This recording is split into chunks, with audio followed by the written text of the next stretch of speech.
In this video, update lang tayo sa mga kaganapan sa market. Since biglang tumalon si Bitcoin kahapon at umabot pa sa above 72,000 matapos lumabas yung balita na may ceasefire deal ang US at Iran. Kasabay nito, nagkaroon ng malakas na liquidation event sa futures kaya napilitan yung ilang bears mag-close. Pero kahit may bounce, maraming data ang nagsasabing hindi pa rin totally bullish ang mga pro traders at may mga dahilan kung bakit pwedeng bumalik ang pressure sa price. At kung interesado kayo sa ganitong mga content, token reviews, crypto news, anything related to crypto, make sure to subscribe and hit the notification bell. So si Bitcoin umakyat ng around 6% in less than 4 hours noong Wednesday kasabay ng pag-akyat ng global stock markets. Ang trigger, yung announcement na may 2-week ceasefire deal ang US at Iran. At dahil biglaan ang move, maraming traders ang nahuli off guard kaya nag-trigger ng roughly $280 million na liquidation sa Bitcoin futures market. Ibig sabihin maraming naka-leverage na nasa bearish position ang napilitang mag-close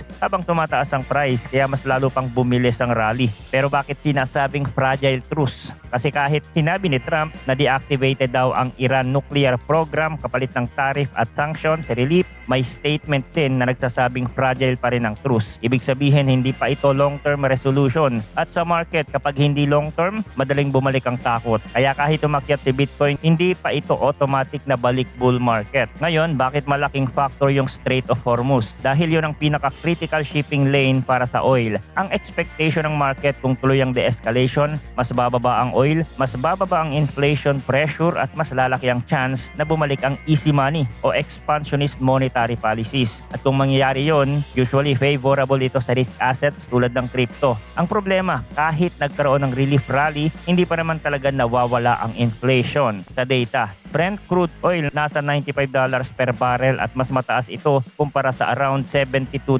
per barrel noong late February. So kahit may ceasefire headline, hindi pa bumabalik sa normal ang oil. Ngayon, pumunta tayo sa pinakamahalagang part, derivatives. Kasi dito natin makikita kung bullish na ba talaga ang mga pro traders. Unang clue, open interest. Umakyat ang aggregate open interest sa 593,930 BTC noong Wednesday. Angat siya ng 2.5% from Tuesday, meaning lumalaki ang positions pero hindi ito proof na bullish. Pwedeng longs, pwedeng short, pwedeng hedge. Pangalawang clue, yung liquidation size. Yung 200 to 300 million liquidation events, common daw ito. Nangyari na 5 times in the past 90 days at compared sa total na around $42 billion aggregate future positions, maliit pa rin itong 280 million.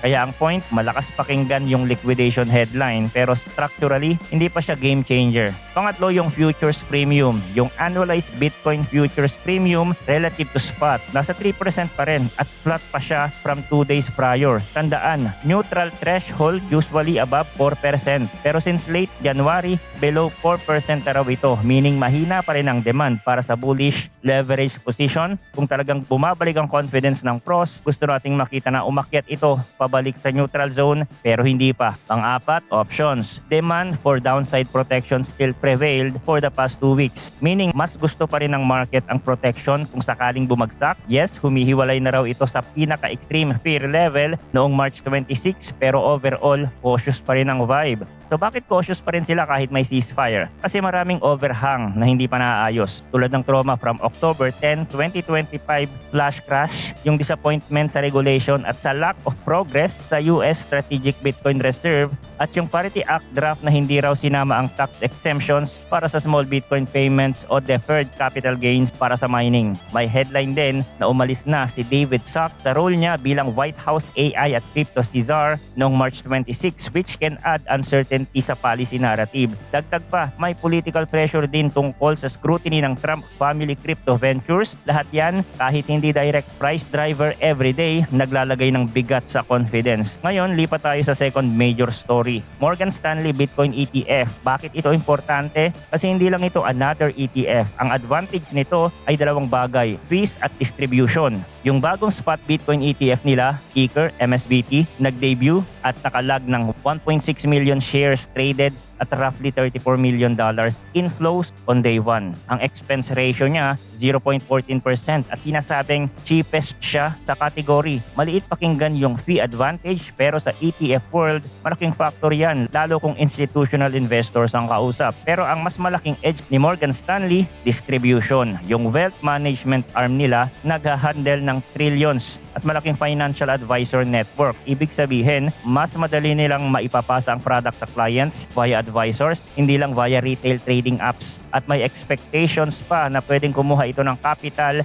mula sa existing products. Kabilang ang malalaking ETF tulad ng IBIT. Kahit IBIT sobrang laki na at nasa over $53 billion assets. So day 1 inflow is early signal pero ang tunay na tanong, kaya ba nilang isustain at mag-scale? Sa iba pang balita, yung tungkol naman sa stablecoin yield debate, ito yung issue na paulit-ulit na humaharang sa Clarity Act at sa bank versus crypto tension. May White House report na nagsasabing kung iban ang yield sa stablecoins, maliit lang daw ang impact sa bank lending pero malaki ang economic downside. Sa baseline scenario, kung ibabalik mo ang funds mula stablecoins papuntang bank deposits, total bank lending tataas lang daw by around $2.1 billion which is about 0.02% ng 12 trillion loan market. Sa community banks, around 500 million increase lang, 0.026%, pero ang cost ng pagban ng stablecoin reward, estimate nila net welfare loss na nasa $800 million per year. Mainly dahil mawawala ng users ng access sa yield